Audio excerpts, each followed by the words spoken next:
Here's a guy who his flight was booked for Friday morning to fly from Calgary to Toronto, Toronto to Newark. They were going to do a seminar with Lance Friday night, and then the show Saturday. So Lance gets on a flight in Calgary on Air Canada early Friday morning, flies to Toronto. His flight in Toronto gets canceled. Lance gets a hotel room, says, I'll spend the night. Lance could have gone, I give PWS kudos for pulling the travel off, and I give Lance kudos for staying.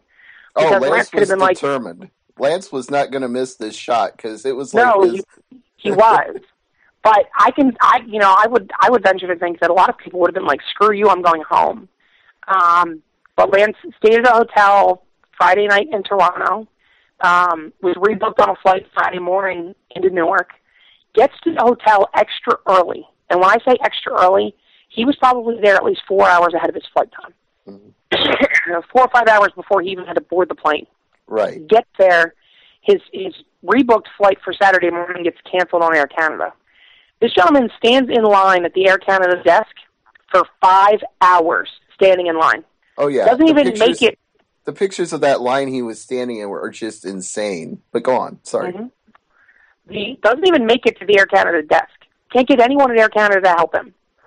The promoters at PWS then find an alternate flight on a different airline at a different airport in Toronto, which was probably 45 minutes to an hour away from the airport Lance was in. They immediately then, and let me tell you, buying a last-minute one-way ticket from Toronto to New Jersey probably costs about as much as the entire original round-trip ticket did that was bought in advance. I'm sure like $600-700, probably something like that. It was a little bit over $600. Yes.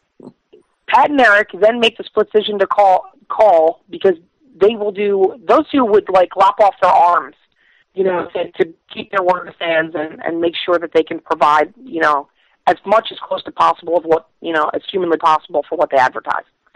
They then come out of pocket, pay for the one-way ticket. Lance himself then has to get in line at the taxi stand, which at one point he said was longer than the line at Air Canada. Gets into a cab, takes a cab an hour to the other airport to get on a flight to get to Newark.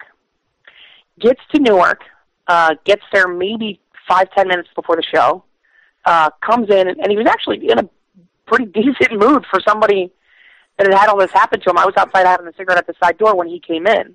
And I said to him, I said, Lance, it's really good to see you. I said, sir, if anybody has a right to be cranky today, I think it's you. And he looked at me and he goes, yep, Jerry's getting stiffed. And he just laughed and he went inside.